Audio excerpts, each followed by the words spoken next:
So of course he's going to say that. Every tyrant who ever lived says that. So again, it's not to say that everybody who disagrees is Hitler, but it's to say that if you do disagree, you should ask yourself, why? Why does he favor one giant jurisdiction as opposed to a multitude of competing ones? Where is liberty more likely to flourish? Under one giant jurisdiction? Well, maybe if you can guarantee that that jurisdiction will always be ruled over by angels, or under a multitude of jurisdictions. And in fact, when we look back in European history, we're told by a school of historians that one of the reasons that Western Europe became so prosperous, became the first place in the world where you begin to see sustained, consistent economic growth, was precisely how decentralized it was. And this goes back all the way to the fall of Rome. In the wake of the fall of Rome, there was no continent-wide empire that took its place. What you instead had was an extremely decentralized patchwork of tiny principalities. Now, this tends to conduce to liberty in the sense that each prince realizes that if he becomes too oppressive, his tax base moves 3 feet away to someplace else. So he better not tax them with a 91% top marginal rate. They'll all be gone. This is, by the way, one of the reasons. It's not enough that the federal government is as centralized as it is. It's one of the reasons that somebody like an economist like Alice Rivlin, who was in government under Bill Clinton, wants to, in effect, make uniform all the various tax rates in the states so that you can't escape a high tax state. Everybody would just be stuck. So that kind of indicates, you see, that's why they all feel this way.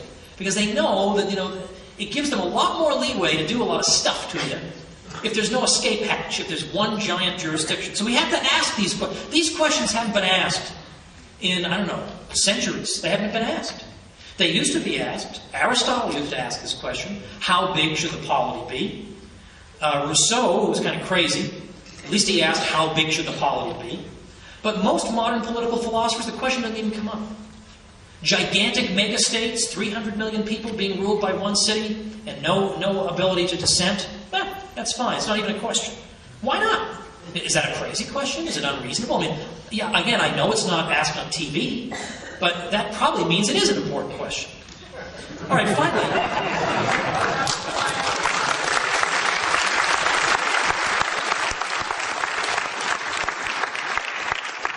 All right. I want to make sure we leave enough time for questions. But one of the points that I make in the book is that when we look at the great atrocities of the 20th century, we think of who are the perpetrators of these atrocities? And it's these large centralized states. It's the Stalins, the Hitlers, and sometimes we've been misled into thinking that the reason we had those atrocities was that Stalin and Hitler were crazy, and they were just evil. Now, I don't dispute that, but craziness and evil are not enough. Because if you were crazy and evil, and you were, let's say, the mayor of Hoboken, there's only so much you could do. People would just get the heck out of Hoboken, problem solved. The problem is that we have come to believe, because, again, almost all modern political philosophers have simply taken it for granted, the only way human society can be arranged is for there to be one irresistible, infallible power center in society, and no competing power centers that can resist it. So, if you look at how, as I was saying before, liberty develops in European history, it doesn't develop because there's one giant jurisdiction that imposes liberty.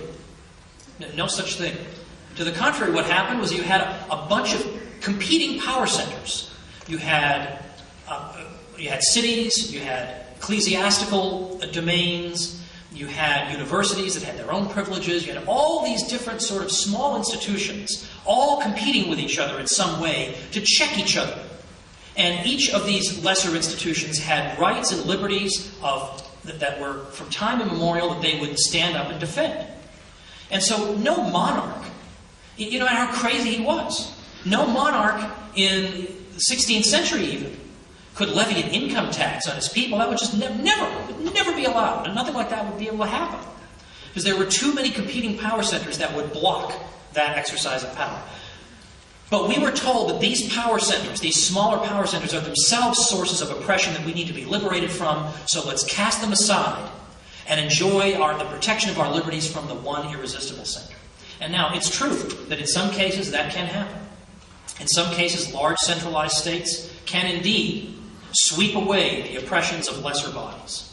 But, to the contrary, they can also engage in atrocities that mankind could not have dreamed of in earlier centuries. And yet, those of us who question the structure of the modern state, who question its morality, its legitimacy, who ask if maybe there might be some other way of arranging human society, maybe there weren't some lessons in the 20th century, we are considered to be the ones who are the oddballs, the weirdos, the extremists, even though, again, I believe we are asking a question that deserves some kind of discussion and perhaps, heaven forbid, an answer.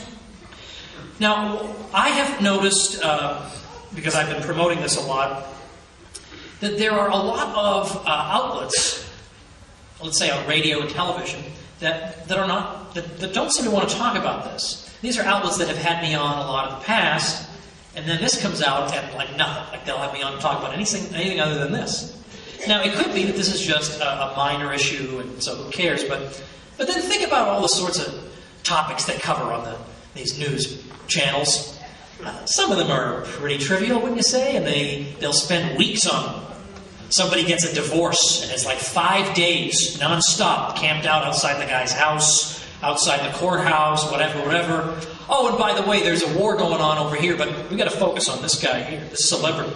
I mean, it's just incredible. So they don't have time to talk about this, even though I think this is actually growing.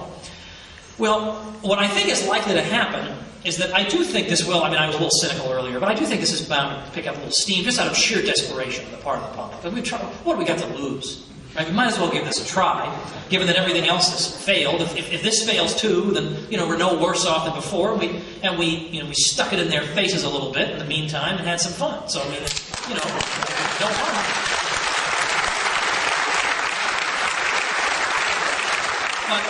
But I suspect what will happen is that certain, I don't want to mention any names, but certain opinion molders will jump on board once it starts going on and then pretend that they've been driving the bandwagon the whole time. And that's fine. I'll let bygones be bygones. I'm not going to be petty about it. And that's fine. But it seems to me that it would be helpful if we had, if it was somebody other than just Judge Napolitano who has the guts to talk about this on television. And he does.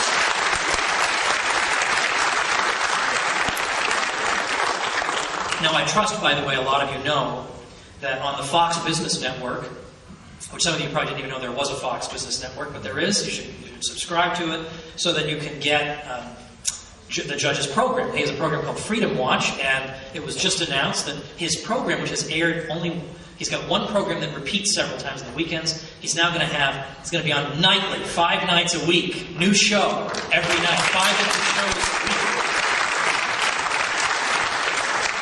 That's a good thing. So we are indeed making progress in that regard. And there is some momentum that's building. There's a tour going on in major cities around the country called Nullify Now. And boy, are we having fun with this thing. And one of the sponsored organizations is the 10th Amendment Center. It's a wonderful group. 10thAmendmentCenter.com. And it's run by my great friend, Michael Bolden.